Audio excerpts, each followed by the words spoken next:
Hello, you're welcome along to another live episode of the Talking Sport podcast. It's Daniel here, joined alongside me by my brother Sean. How's it going? And joined on the line, delighted to say, by Oisin McQueirns of Pundit Arena. Oisin, how are things? Lads, how's it going? Good to be here. Not too bad, Oisin. We wanted to have a better circumstances with these live shows. I think we're 0-2 now for good results. Yeah. Your initial thoughts on the game itself at the full-time whistle, what were your overall thoughts firstly on this match, and then we'll get into more specifics later on. Yeah, well, disappointment, I suppose, with the result. It was, again, a similar situation to the last couple of games whereby they played well. Chance creation was limited. Going forward, they looked a little bit limited. The goals just it just never really looked like the goal was going to come, especially when Finland scored. I mean, that was essentially the end of the game. It just from there, I think everyone's optimism was kind of low.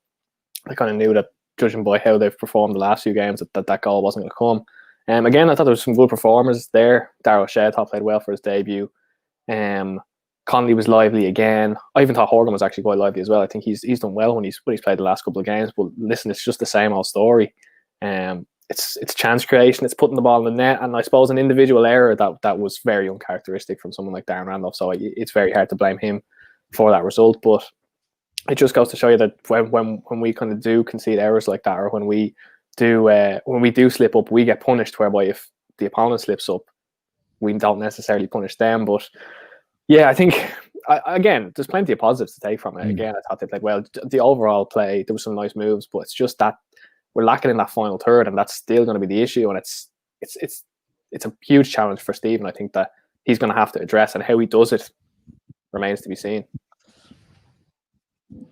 And I think it's like, with the 21s as well, it wasn't as if, they bulldozed teams scoring 4-5, a couple of goals here and a couple of goals there. And maybe it's just, at the moment, this is all we have. And, you're looking at the attacking threats coming off and at the end of the match there, you had Ronan Curtis, who's a really good League One player. You've Robbie Brady, who doesn't get a game for Burnley. And, he put in a couple of good crosses. But at the end of the day, it's just, we're just not getting the clear-cut chances you want. And then you think, we were missing Connolly the last couple of games. Would he have made a difference? And he had a couple of half chances tonight, and even, he just didn't quite get it out of his feet, or didn't look up. There was a really good chance when he got fed down the line and beat his defender well and committed the defender, and there's a chance to slide it across, I think, to Horgan.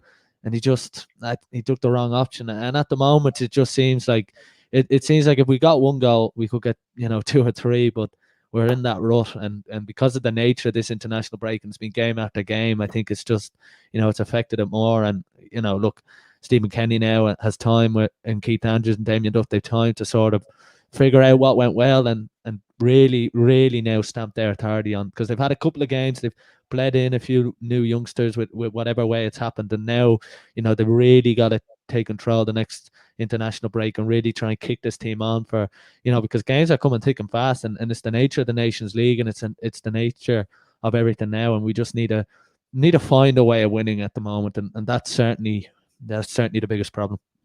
Yeah, well, Oisin, would you concur for that? I guess, like, on the one hand, Stephen Kenny's only had the guts of 2 weeks between this week and last month, and yet he's had 5 games, so it's almost like too many games as opposed to training sessions. Would you be patient enough with him in that regard? And I guess, how patient can we get? Because at the end of the day, he has only got 1 goal in 4 games.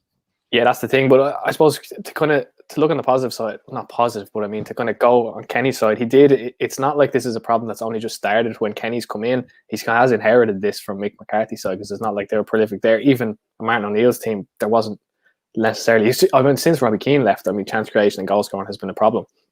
But yeah, I think to Sean's point, I think it's one of those where they just need a goal to go in anyway. It doesn't matter how it goes in. It doesn't matter if it's an own goal. It doesn't matter who scores it. They just need one to go in. They need a win. Kenny just needs a win to kind of kick on now. And I think tonight was that opportunity, a real opportunity to get it. And it didn't come. I think patience. Yeah, I think we still need patience. I mean, you do have to consider there's so many mitigating factors that happen throughout this week as well, like off the field stuff, the whole COVID-19 debacle that happened in the squad. I mean, that can't have been good at all for squad morale. I mean, I know it's not necessarily an on-the-pitch problem, but God, it bled into that so much with the amount of players that were missing. I mean, like Robinson, Egan, Brown, O'Dell, they would have started the last 2 games and probably would have made a difference. But listen, that's the way it goes. I think I do think though there's reason to be positive for sure. There's no doubt about it. I think we still need to give Kay time, but yeah, I think we've now got a big break. There was a lot of games in there, a ridiculous amount of games in a row that no international manager would necessarily have had. No manager would have had experience of that kind of the clumped schedule, I suppose. So he has a nice break now. The next ones I think in November. I think we play again, so they have a little bit of a break. So yeah, you'd only hope that it'll improve, because in fairness to them, they improved from September. I thought overall the play was better, so you'd like to think again they can step up another level in November and hopefully get that win that's so badly needed. Yeah, and I kind of agree. I don't get this concept of people that are putting the blame at Stephen Kenny. Like, the amount of times we actually cut through them, and there was the overlaps that we created, and we didn't convert anything. And look at Matt Doherty's half chance. You 100% expect him to hit the target, work the keeper, put it across him, and he just blazes it wide. And I think that's just, I think the players sense it. I think the players sense they're under pressure. They need a win, and everything's a little bit more desperate. Every block, every tackle's more desperate. And when you have that in the back of your head, of course it's going to affect you. And at the moment, it's just not clicking. And that's maybe the nature of the squad we have. A few players are pushing on a little bit, and maybe they don't want to play the style of football. Maybe they want to just win games at international level, but it's going to take time, and everyone that knows it. And when Stephen Kenny took over, he wasn't just taking over from Mick McCarthy. He was taking over an era of different football to what he was going to bring in. And I think everyone bought into it because of the 21's results, and maybe the fact they got off to such a quick start, and maybe that was down to they'd know. But just remember, we went to the Ireland-Luxembourg game. It was like one of the first games of Stephen Kenny's era, and they were trying to play football, but it wasn't. I think it was 1-0 in the end. 2-0 in the end, but against a really poor Luxembourg team. And I guess that took time, and it was almost the fixtures gave him a chance to kind of build into it almost. But there's a real feel-good factor, and in fairness to Stephen Kenny, there's no an India Viva for the game last month and the Wales game, and maybe they're just that little bit laxed, and if the Aviva were getting on them and the crowd was getting on them, maybe they would perform better. And that's just the nature of professional football and professional sport at this time. But you really want to see more from the players, and that would sort of be my take on it, because look, we did create chances. We've been the better side in the 3 games that this week, and I think that's really frustrating people, and it sort of frustrates me, because look, Oisin, we've seen the chances, but are we just lacking that little bit? Is it quality? I think so. Yeah. I mean, I was looking at Timu Pukki playing for Finland, and I was thinking, God, wouldn't it be unbelievable if we had someone like him? Just his movement, his touches. I know he didn't get on the score sheet, but he was so lively. He should have scored. He probably had in fairness, that was a bad game with his standards, and he still created way more chances than any of our strikers did. But yeah, I think I think that's a good point about the fans. I think if the fans were there, if the fans were kind of getting on Ireland's back in a good way, maybe that it could have a bit of an effect. It'd get them up for a little bit. But I don't know. It just seems a little bit. This game especially, I thought, felt a little bit more. I mean, I know we still played well. We're still the better side, no doubt about that. But I just felt like this game was a little bit more lackluster than the last 2. I think, I don't know, there's just something missing. And in fairness now, I'd imagine that was probably had to do with fatigue, because as we did mention, the schedule is crazy, like the amount of games it's playing. As well, bearing in mind the 120 minutes in Slovakia, like that's no mean feat. Then obviously you had the penalties too, and the likes of Hendrik played in that game, and I thought Hendrik looked tired. I didn't think he looked too bad now today. He was okay, but I just thought he was tired, and I think if he had been a little bit sharper, maybe a couple of little things that he tried might have come off. But yeah, no, I think that the fans getting back, I think when they do, if they do come back, will probably have a positive effect. But it's just a little bit stagnant at the moment. It just needs something. It needs a spark, or it just needs something to click. It needs a little bit of luck, I think, is something that's huge as well. I mean, because like Kenny can't put the ball in the net for these players. You know what I mean? And as you said, Sean, the Matt Doherty chance was he snatched at it. There's no doubt about it. And it was one of those chances that if your team is flowing and if the goals are going in, you take that chance, or you hit the target at least. But it just felt like the ball took an age to get to Doherty, and then when he eventually hit it, he skewed it.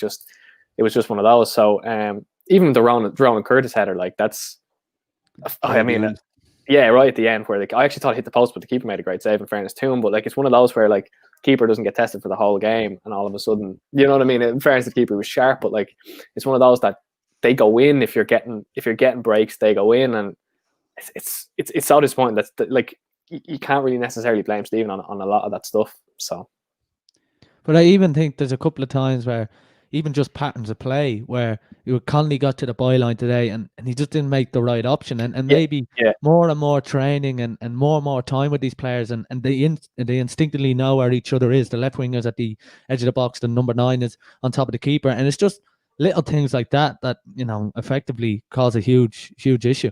Just on that, Sean, I thought the deliveries today were so poor from wide, and I thought Connolly and Horgan both played really well, but I just thought it wasn't just them two. In fairness, I just thought whenever the ball came into the box, that Ireland would be breaking and there'd be a player wide, and maybe there'd be 2 or 3 coming in, and the ball into the box was always just a little bit over hit, or it wouldn't beat the first man. The quality just didn't seem to be there to the deliveries. So I think that's another thing that probably needs to be worked on, and I think it is important to note as well that like the amount of different, Kenny said, there's been a lot of like. There's been so many changes, a lot of square pegs, round holes. Like the starting 11s change every game, and that's obviously not necessarily like that's reasons outside of his control. So I think he needs some stability in a way. He needs to know what his best starting 11 is, what his best formation is. Is it 4-3-3? Is it 4-2-3? We don't necessarily know yet, I don't think. So I think that'll come with time, but I just think there needs to be a little bit of stability to kind of help things. Maybe that'll help matters on the field. But no, I'm disappointed, but I'm not pessimistic about the future by any means. We're going to get to a couple of your comments in just a minute. One thing in terms of those young players coming through, Oisin, just on that quick question there before we move on, what young player do you think can make the biggest impact for Ireland in the future? Would you be anyone that you have your hopes on? You mentioned Darragh O'Shea had a good game today. Yeah, I thought Darragh O'Shea had a good game today. I thought he played really well. I thought he stepped into the play really well. I thought when he got the ball, he looked lively. He always looked for a pass in midfield. Darragh O'Shea is definitely one. Obviously, the likes of Malumbi, I'm actually going to go with Jason Knight though, because I think he's been fantastic for Derby this season. I watched him I actually think it was against Norwich when Wayne Rooney scored the free kick to win the game late, and he was excellent. He was brilliant. He played in the centre. He played a little bit out wide, I think, for Derby more so in the first few games of the season, and last season he did that a little bit as well. He was versatile, but he's played in the centre against Norwich in that game, and he was brilliant. He broke up the play. He was up and down. He had a huge say in the goal. I think he won the ball at his own box, ran up, beat a couple of men, and then got fouled, and obviously really scored the free kick. But I was delighted to see Jason Knight in there in that squad today. I think he has a real bright future. He's one of those players he's almost become experienced. I think he's 19, 20. I don't even think he's 20. And he has one full season, championship season under his belt. He'll likely get another full season under his belt this year. And I think he's a real sharp player. I think he's going to be one that Ireland will. He'll make a huge impact for us. I think Kenny's a fan of him too. Yeah, and I agree with that. And the fact that he brought him in instead of Josh Cullen, who has been coming off the bench, probably just shows you that as well. And I've known Jason because I was in school with him, but when he was playing off the right for Derby last year, I was thinking, it's not his best position at all. He needs to use his energy in the centre of the pitch. And I think now that this year it's really helped him and it's really pushed him on into this Irish setup. And, look, there is a real option. I think that the best performers tonight were the young players. Even, Jason Malumbi mightn't have had his best game, but he was still driving the team on. And I think that's sort of fearlessness of youth and no real skeletons, that they are trying to change this. And maybe that is what Kenny's going to do now. Maybe he's just going to scrap the likes of Knight, the likes of O'Shea coming in, playing well, knowing they're good enough. And what Stephen Kenny's all about is that high intensity in the midfield and getting the ball through. You think of Knight and Malumbi, and they typify that, and that maybe is the way we could be going. And I think Connolly, Ida, there's real talent up there, and if we just give them another couple of years, who knows? Let's get into. Go on, Oisin, sorry, Dan, just quickly on that, I would have really loved to have seen Parrott in these games. Definitely, I think he's been so unlucky with injuries, and I think Kenny would have trusted him quite a lot, because he did mention in his first, I think it was in his September squad, that he mentioned that. I know Parrott was in from a goal drink essentially, but I would have imagined that Parrott would have got a run out in those games, and then I think he could have been. I mean, obviously, we've so many mitigating circumstances in terms of the COVID, things like that, but I think he would have got a real chance in these games. And he's the kind of player who, at every level I've seen him play, he's taken chances when he's got them. So I'm disappointed. I actually was disappointed that he obviously couldn't feature in these ones. But to that point, I suppose he is another one that I know everyone does talk about him, and he's kind of the great white hope, the next Robbie Keane, stuff like that. But I still would have liked to have seen what he could do in these couple of games for sure. Absolutely. Let's move on to a couple of individual performances, because Jeff Hendricks divided a lot of opinion. I know he was kind of, some quarters was a scapegoat at times for some of his performances. How do you think he's been playing overall? Maybe compare first to his recent Ireland performance, and maybe again, has he reached the heights of Euro 16? And do you see a future that Stephen Kenny will stick with him in that number 10 role, or possibly a deeper role? Or do you see a room for Jeff Hendrick in a Stephen Kenny team once he gets going, particularly with a view to March and the World Cup qualifiers? Yeah, I think he's improved. There's no doubt about it. I think he looks much better than he did under McCarthy, definitely. I thought he looked a little bit tired today. I thought like his movement, it felt as though like his movement was good and his ideas were good and what he wanted to do was right. It just kind of didn't necessarily come off, or it was just, it probably was fatigue playing a little bit of a part. But like Ireland would be breaking the ball, it'd come maybe to Hendrick, and there'd be players breaking with him, and he'd just lose, or he'd just slow it down a little bit too much. Again, maybe that's probably fatigue coming in. But I think Kenny does like him, and in fairness to him, he does. He helps with the press a lot. It feels like he's because that energy in the midfield is, Kenny loves that. I mean, you look at Malumbi, he's a player who brings that too. Is there a spot for Malumbi and Hendrick both kind of in a similar kind of engine, similar kind of work rate? Who knows? But I don't think he's suited for the 10. I don't think that's his best position necessarily. I think they need someone else in there. I think maybe even McGoldrick or a Parrott maybe there. Obviously, there's talk of Jack Burma. He wasn't involved tonight, but I don't think he's suited for the 10. So that kind of leads me to believe where does he fit in a little bit. But I think he's done himself justice, I suppose, over the last couple of games. Definitely an improvement. Not quite as good as he was in Euro 2016, but I don't know if that's the peak that he's going to get for Ireland. I'm not sure, but yeah, he brings energy and brings willing running. The little nuance might not necessarily be there at times, but I thought he supported Maguire probably more than he would have done other strikers in previous games. He looked a little bit tired overall, but yeah, I think there's probably a future for him there. Yeah, see, like the thing about Hendrick is, for a manager to play him 3 games in 3 games in a week, probably tells you all you need to know about him and training and his personality and what he thinks from him. Yeah. The big thing I would have wondered is what way he would have played it if Alan Brown was fit for the Wales game, because Kenny came out and said Alan Brown would have started. So would he have played Hourihan, Hendrick, Brown, or would he have played Malumbi in there as well?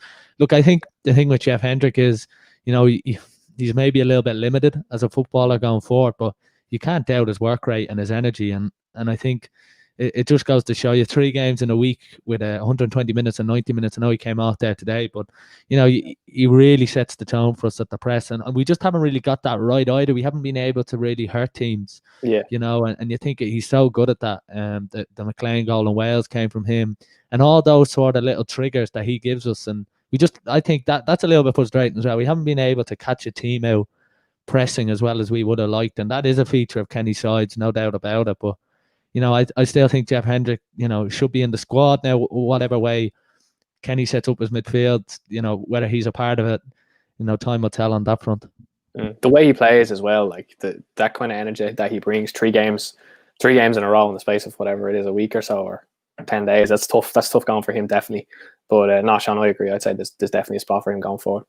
And then probably another player in a similar category is Robbie Brady. Do you see where's his best position in the Stephen Kenny team? Like, it's a bit frustrating because, again, people remember his Euro 16 performances and getting those crucial goals. And I suppose he's kind of nowhere to go with that, really, because if you're scoring the winner against Italy in the Euros group stage, you're never going to really top that, I guess. And his performances at times have been a bit frustrating watching. Do you see him fitting in at all in the Stephen Kenny team? I agree with that. I think he's just been frustrating. And you kind of have to look at, like, he has been so unlucky with injuries. He's been so stop-start. Even since he arrived at Burnley, he's been very, very stop-start. And that's kind of bled into his Irish form a little bit. I know McCarthy wasn't really playing him at all, kind of, when he was out of that Burnley squad last year, a couple of years ago.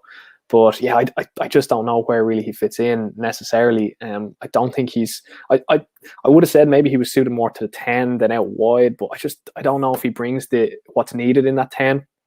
And then out wide, the last couple of games, I didn't think he was great. I didn't think he was great in the last game. And I saw a few people saying that they thought he was one of the better players, but I didn't really see it. And tonight when he came on again, I didn't really see him bringing too much. I don't know if it's just lacking confidence or what it is. Maybe it's the fact that he's kind of not a regular starter at club level, but I don't know. I think he's he's again a player that is probably needed in the squad, and that you'd imagine he could probably bring something maybe off the bench. Like, I mean, he didn't really do it tonight, but his deliveries are still good. But it's just, I don't know. I'm not necessarily convinced for him really going forward. I think maybe if he gets a good run back in Burnley starting 11, or maybe if he gets, I don't know, he gets a move or something, a long move, and gets a good run playing regular football, maybe. But I just, at the moment, I don't really see it. You think back to those injuries, like that ACL. I think he did one at Huddersfield away a couple of years ago, and you know, for someone that really picked up form in and around the Euros in 2016, he hasn't been able to kick on. And even when you see him today, you know, even if you have that good a left foot, you still need a bit of pace to create that yard of space. And he can't do it. He's not that quick. You can tell every time he goes in for a tackle, there's a real strain on the leg. Even today, where I think he won the ball and he was kind of limping after them. You know, that all has an effect. And you know, Robbie Brady, he just hasn't kicked on, like we said. But you know, he needs to get first team football. He's at the stage of his career now where if he wants to prolong his career, he needs to be playing and keeping the body ticking over. Like Oisin said, I still think he'll be a part of the squad because he's the kind of player that could fill any couple of positions. If you're short a left back, he could play there. If you're short a left winger, he could play there in midfield. So that's the thing, and I think he'll still be a part of it. I've been very disappointed with him tonight and lacking a bit of just real quality. Like, there's a couple of corners where the thing with Ireland is if you put a half decent ball in, we've a chance of scoring because of Duffy. But today he floated one in at a really crucial time. I think 4 or 5 minutes to go, and the keeper catched it, and you could even see Duffy had gone up, had went in, and then as soon as he saw the loft the ball, he started jogging back. And you know, you can't have that. You can't have a part of the game, which is so important for Ireland, set pieces, and a ball like that goes in. Out of interest, just on that point, is that Stephen Kenny wanting that kind of floated ball in, or is that Robbie Brady taking it on himself? No, because Hourahan took one, they played one short, Brady lobbed one in. So I think, is there any plans going on there at all? No, like I'd 100% say there is plans, but you know, a lot of plans go out the window when you're trying to chase a game after conceding a sloppy goal, and that's probably it. And the players are still not used to doing those things that at club level you could get sorted in 4 or 5 games when you're playing constantly at the training ground constantly. And that's probably just a huge problem at the moment. Kenny doesn't have the time to be drilling this into the lads, drilling set pieces in. And you know, you could tell that there is plans, because when we scored, with Duffy scored, I think Kenny came out with the stat that it was the first time we'd scored straight from corner in 6 years or something. So you could tell they've worked on it, but you know, plans kind of go out the window with 3 minutes to go when you're chasing it. Yeah, very hard as well when you have to change so many players in the squad. Players are in and out, like especially with the last week. That'll definitely put a damper on the plans. All right. So moving on to a little bit about selection, kind of, and a couple of players on the fringes. We got a couple of comments in there. One was Shane Long should be starting for Ireland, and another on Michael Obafemi playing for the under-21s. What's your take firstly on Shane Long? Oisin, is there a role for him in that lone striker? Again, if you're looking at Stephen Kenny front three, which is more or less going to be a right wing forward, a left wing forward, and a centre forward, I guess you could see Shane maybe off the right or centre. Is there a role for him, or is he going to be that impact player, you know, brought on with 10 minutes to go against the Slovakia in the playoff? 100% is the impact player, no doubt about it. I think against Wales he was poor.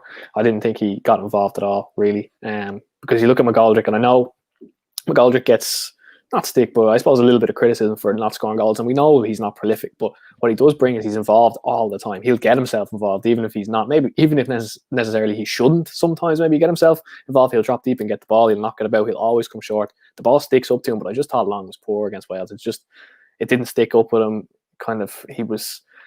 I think he went about 15 minutes in the first half, and I kind of was thinking, Jesus, has Long even touched the ball here? It didn't. I don't think he just suited that lone role there. In fairness, I think maybe if he had a 10, maybe if he had McGoldrick up there with him, or if he had someone off, and maybe he'd play it. It would suit him a little bit better. But I think, to that point, Daniel, I think probably coming off the bench. I mean, he's still got attributes that you would look for in a striker, in terms of he's very good aerially. He still is. He's lost a little bit of pace, but he's still quick. So I think he'd probably be better as an impact sub. But in terms of a starting striker in that role that Kenny wants him, whereby if the 9 of a front three, I don't see it. And then a little bit on Michael Obafemi as well. So he obviously played up front on his own for the under-21s, and you know, I think that was the main kind of reason he wanted to be picked. You want to come in, Sean, just before Oisin? Yeah, because there's actually a lot of talk saying Obafemi didn't want to play for the 21s, and he was a little bit disappointed with everything that came when he didn't get selected for the series in September, the international break in September. But I thought he played pretty well last night or yesterday afternoon. I watched a And I was pretty impressed with the 21s. They just seem to be a little bit more down the road on, the Kenny structure, and Jim Crawford's come in and not changed much. Zach El-Zabouzi played well. There was Will Smallbrown, I think, played quite well. But, when you're looking at the end of the game tonight, and, you're seeing Rowan and Curtis, and no disrespect to Rowan and Curtis and Darragh Horgan, they're playing, Darragh Horgan's with a team that will get relegated in the Championship this year, Wickham. Rowan and Curtis is with a club that will be in and around the playoffs with Portsmouth in League One.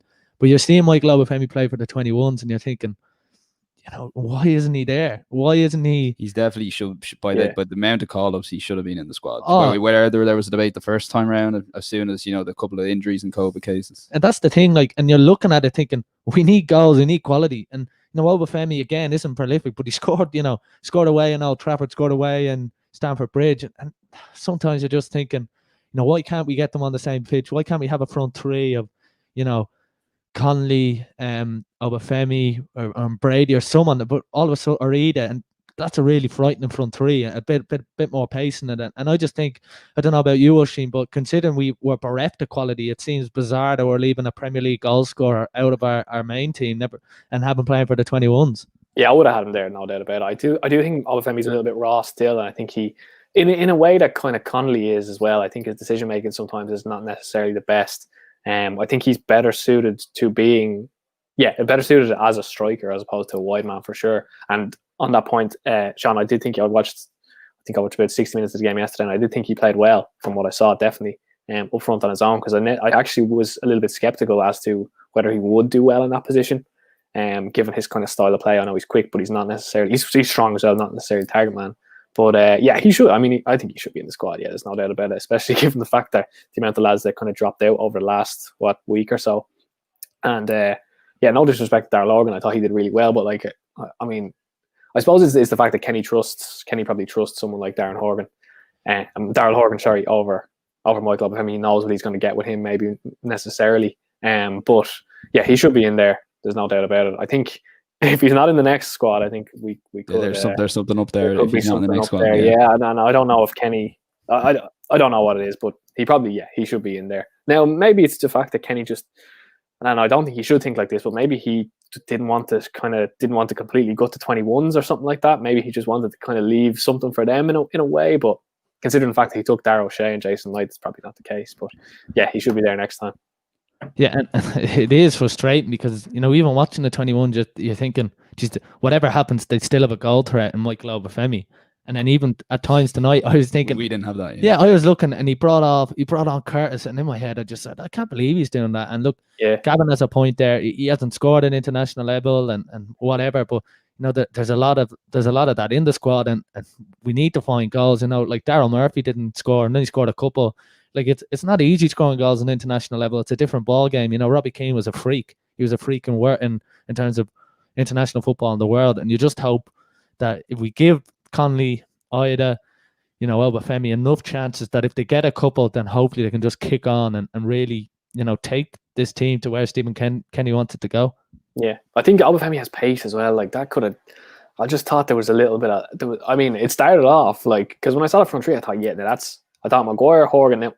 Maguire, I'm jury's still out for me on Maguire. I think he's kind of got to the stage where at the start I was excited about Maguire maybe a few years ago, and then obviously he kind of was very unlucky with injuries and stuff like that. So I think he kind of bought himself a little bit of time, but now I think it's getting to the stage whereby he has to really start delivering. He didn't do it against Gibraltar. I know he scored against New Zealand, I think it was, in that friendly, but I thought he wasn't great again today. I think he's not suited to a striker. I think he's better off out wide. I think he has pace that can hurt us or hurt teams. But then when the change was needed, like I like Ronan Curtis, but someone like Obafemi just has that spark. He just has something that's like, if you're a fullback and you're after running after Aaron Connolly for whatever 75 minutes, Aaron Connolly comes off and all of a sudden think great, and then Michael Obafemi comes on.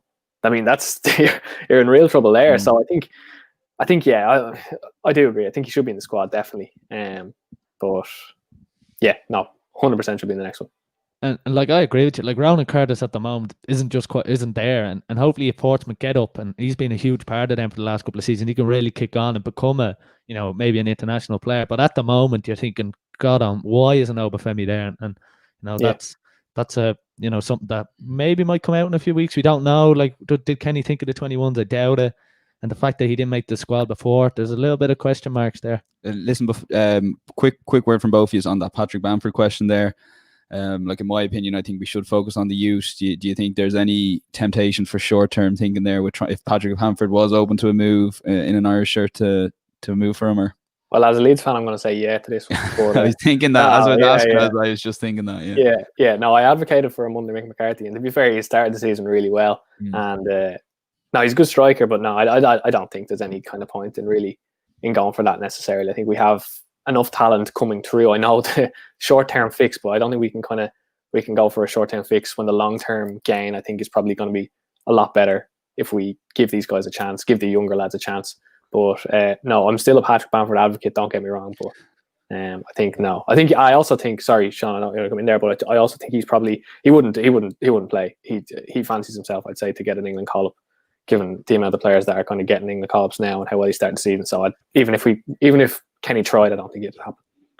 Yeah, that's the thing. Look, Bamford as an example, I think it's too long gone. It's all ground. I don't think we should go over it, but I still don't think we should, turn our back on, players in England that have really strong Irish connections. You think of John Walters, David McGoldrick, players that have done so well for us over the years, and I still think that, look, there's an issue coming down the line with Will Smallbone. He's doing really well at Southampton. Thought he was very good for the 21s, and I turned on a radio station last night, and they were talking about, could he be the new Declan Rice? Could he defer to England? And I think you're always going to have that issue, but I still think, look, at the moment, Will Smallbone wants to play for Ireland. Let him play for Ireland, and if he does come up with an idea in a couple of years to move, that's his choice. But I don't think we should turn our back on the likes of those, and trust in our youth. Look, there's a lot of the 21s. A lot been said about the 21s, that the majority of them are Irish born, Irish based. But it's still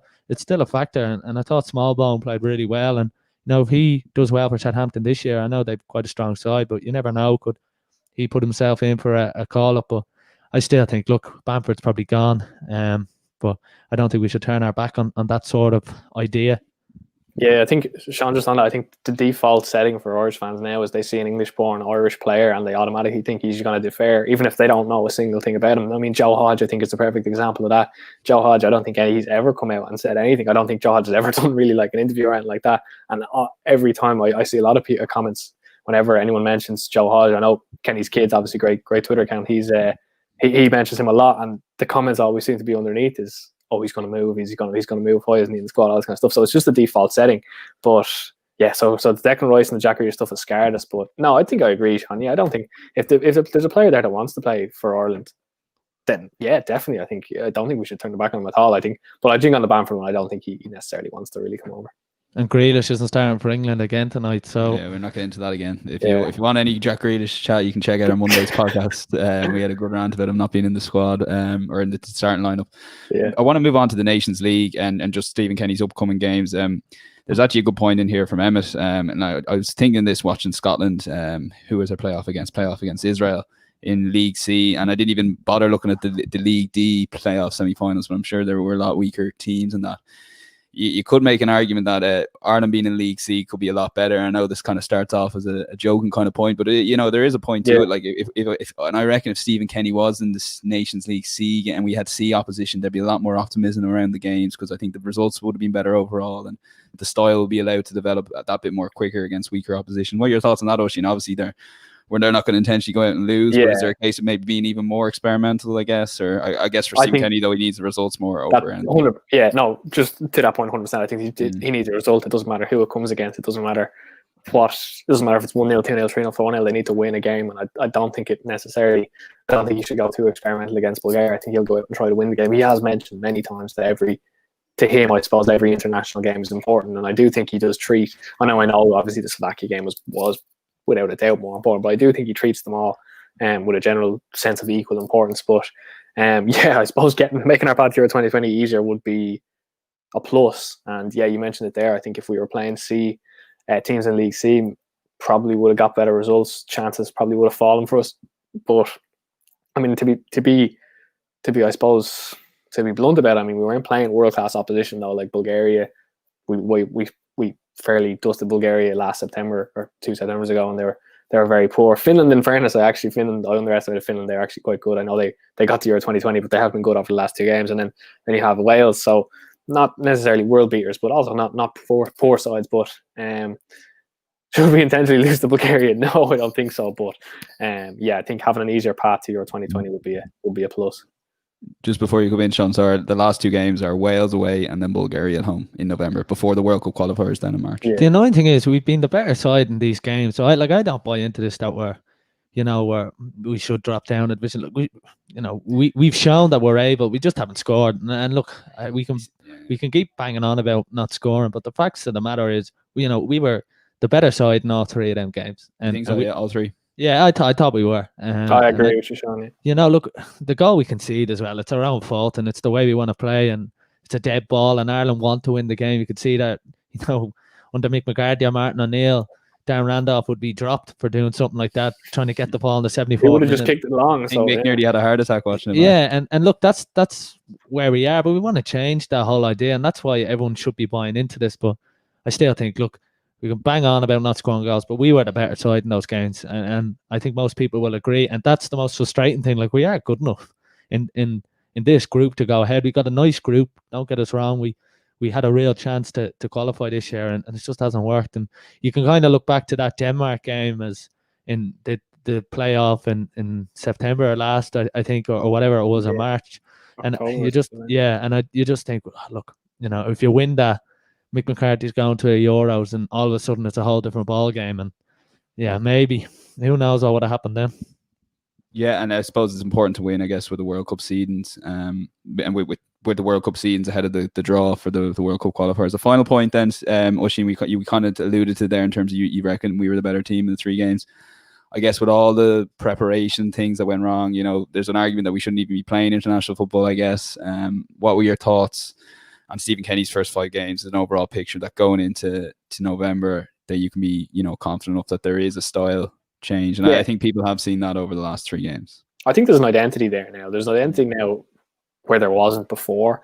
And I suppose it's not a fully formed identity, but it's one that's getting there. And I think once we address the goal scoring issue, and I know we created more chances than we have been before under McCarthy. I still think chance creation is probably an issue that will probably have to be improved for sure. But I think it's getting there. I mean, we looked a lot more solid. I know now there was the Randolph error today, but I think in general we looked a lot more solid than we did against Bulgaria and Finland the first time we played them last month. I think much more solid in general there. I think actually just on a more condensed point, I suppose, I think Shane Duffy looked much better. I think Duffy now is finally kind of agreed. He's copped onto what Stephen Kenny wants to do, and I'd say it's probably helped him playing with Celtic, in fairness, playing the high line and getting on the ball a lot more and knocking around. I thought he looked more confident. But in terms of takeaways, I mean, he's blooded a lot of youth, which is good. Jason Malumbi looks like he's probably going to be part of the starting 11 or 3 subs going forward. Now he's kind of cemented himself in there. Connolly as well, he's cemented himself there too. So I mean, our style of play is, we have a style of play now, I suppose, which is change. So it's kind of, the bar's on the floor, but we do have one, so that's good. So there's plenty of positives to take from it. There was a lot of nice little moves, knocking the ball about. The ideas are there. It's not fully formed. The whole thing is just not fully. It's not there. It's not where it needs to be yet. I think it's one of those things that was always going to take time. Did I think it would take this much time? Probably, if I'm being honest, no. But I don't think we should rush into kind of judge it too much. I know the results aren't coming and the goals aren't coming, which is obviously a worry for any team in the world, no matter what the circumstances around that are. But I think it's coming. I think there's signs there that it will get there, but it's just about when we get there and how bad, I suppose, the results have to be on the way to getting there. That kind of might define it. Final point, Sean. A bit of a comparison on it is, if you look at, trying to change a culture, look at Crystal Palace when Frank de Boer came in, trying to get rid of a few years Crystal Palace of just playing knock it long, sort of like what we played. Frank de Boer was gone in 7 games, no goals, 7 games in the league. 4 games. Or 4 games in the league, 7 games overall. And they just, they couldn't do it. They couldn't adapt to it. And I think, look, you'd be stupid to think it wouldn't take time. And look, going forward, hopefully, there's better days to come. Better days to come. Oisin, listen, we really appreciate you coming on the show. No worries, lads. Sean as well. And listen, for everyone tuning in, to get us on social media at Tackling Sport. We've got music from Madison Front now on Otherside. We're going to make a better attempt at sharing the screen here, Sean. I did the last time. But yeah, it's goodbye from Oisin. Cheers, lads. It's goodbye from Sean. Goodbye. And it's goodbye from myself. This is Otherside Madison Front.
Take it or place it the way I play my aces.